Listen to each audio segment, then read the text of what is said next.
ប្អូនឃើញសក់គាត់ក្រហមតិចទៅច្រឡំថាគាត់លាបថ្នាំអូនសក់នឹងលាបថ្នាំមែនអត់ទេបងប្អូនណាខ្ញុំអត់លាបទេបងប្អូនសក់គាត់មិនបានសក់ក្រហមចឹងអូនអូតែស្រែបងប្អូនហ្នឹងហើយអញ្ចឹងទេបើសក់ក្រហមចេះយើងចង់បានសក់ខ្មៅសក់វែងសក់មានទម្ងន់ពេញគឺយើងលាបថ្នាំខ្មៅណាបងប្អូនណាតែកុំភ្លេចបងប្អូននឹងសាប៊ូសរីរាង្គស្ពៃរបស់ខ្មែរចឹងបងប្អូនគុណភាពឃើញថាល្អមែនទែនបងប្អូនណាហើយវាមានសារធាតុអប់នៅក្នុងនឹងស្រាប់អញ្ចឹងណាបងប្អូនហ្នឹងហើយនេះបងប្អូនអញ្ចឹងទេបងប្អូនណាដែលមានបំណងតែសាប៊ូស្ពៃនេះដឹងថាចាប់ចិត្តតែម្ដងបងប្អូនណាអញ្ចឹងទេបងប្អូនដែលមានបំណងចង់គ្រប់គ្រងផលិតផលខ្មែរយើងគឺកន្លែងខ្ញុំគឺមានសាប៊ូស្ពៃសាប៊ូក្លិនសាប៊ូអីច្រើនបងប្អូនហ្នឹងហើយតែខ្ញុំលើកយកតែសាប៊ូសរីរាង្គស្ពៃមកទេបងប្អូនដោយសារកន្លែងខ្ញុំនេះគឺថាមួយគាត់គ្រប់គ្រងច្រើនដោយសារសាប៊ូនេះប្រើហើយគឺគុណភាពវាល្អអីចឹងណាបងប្អូនក៏ហើយគឺថាសរសៃសក់ទន់ល្មើយតែម្ដងបងប្អូនហ្នឹងហើយបើថាយើងប្រើជាគូលក្ខណៈបែបក្រែមបន្ទន់ទៀតគឺថា the best មកបងប្អូនហ្នឹងហើយតែសក់ខ្ញុំបងប្អូននេះសក់ដូច Pro V ចឹងបងប្អូនគ្រាន់ថាខ្ញុំកាត់ខ្លីចឹងវាអត់សូវដូច Pro V ចាំមើលខ្ញុំមកលោះឲ្យបងប្អូនមើលចឹងឃើញបងប្អូនហ្នឹងហើយខ្ញុំប្រើតែសាប៊ូហ្នឹងឯងបងប្អូនតែខ្ញុំអត់ប្រើបន្ទន់អីទេណាបងប្អូនណាក្រែមបន្ទន់ក៏មានដែរបងប្អូនតែតម្លៃវារៀងថ្លៃជាងសាប៊ូកក់អីចឹងណាបងប្អូនហ្នឹងហើយសាប៊ូដោះខ្លួនក៏មាន2យ៉ាងដែរបងប្អូនតែខ្ញុំអត់តន់យកមកថតឲ្យបងប្អូនមើលបងប្អូនអញ្ចឹងទេបងប្អូនកុំភ្លេចគ្រប់គ្រងផលិតផលខ្មែរយើងទាំងអស់គ្នាណាបងប្អូនណាហើយយើងអាចមើលបានចំពោះលេខកូដអញ្ចឹងណាបងប្អូននេះបងប្អូនភាគច្រើនក៏គាត់ថា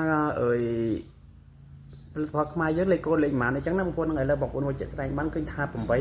បងប្អូនណាហ្នឹងហើយថ្ងៃមួយបងប្អូនអ្នកមីងគាត់មកសួររឿងផលិតផលខ្មែរយើងឬគេថាសាប៊ូសរីរាង្គស្ពៃប្រើល្អណាស់ហើយអូនឯងមានលក់អត់មានដល់ពេលយើងយកឲ្យគាត់មើលទៅគាត់ថាមិនមែនទៅដឹងមិនបោះខ្មែរទៅដឹងលេខកូដបោះខ្មែរ884ណាគាត់សួរយើងអញ្ចឹងដល់ពេលយើងនេះយើងមានអារម្មណ៍ថាដូចថារំភើបចំនួនគាត់អញ្ចឹងណាបងប្អូនដោយសារមិននឹកស្មានថាគាត់ចាស់ហើយគាត់តែគាត់គ្រប់គ្រងផលិតផលខ្មែរយើងហើយគាត់ចាំលេខកូដយ៉ាងច្បាស់ទៀតបងប្អូនអញ្ចឹងទេបងប្អូនក្មេងៗអីហ្នឹងហើយនឹងកន្លោះកំងអីឃើញ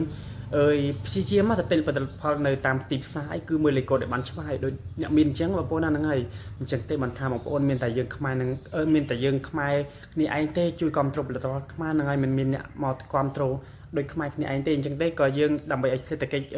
ខ្មែរយើងមានការរីកចម្រើនដើរកាន់តែខ្លាំងគឺយើងមានតែជួយគ្រប់គ្រងផលិតផលខ្មែរក្នុងស្រុកណាបងប្អូនណាហ្នឹងហើយថ្ងៃនេះក៏និយាយរឿងតដិតក៏អធិស្ឋានផងដែរបងប្អូនហ្នឹងហើយអញ្ចឹងទេបងប្អូនកុំភ្លេច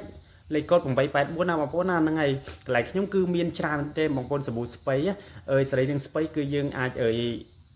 បងប្អូនអាចតាក់ទងចូលទៅលក់តក៏បានដែរបងប្អូនណាតម្លៃធូរថ្លៃនេះទេបងប្អូនណាហ្នឹងហើយអញ្ចឹងទេបងប្អូនវីដេអូមានតែប៉ុណ្ណេះឯងហើយរកចំណុចខ្វះខាតដែលយើងនិយាយចេញមកទៅគឺ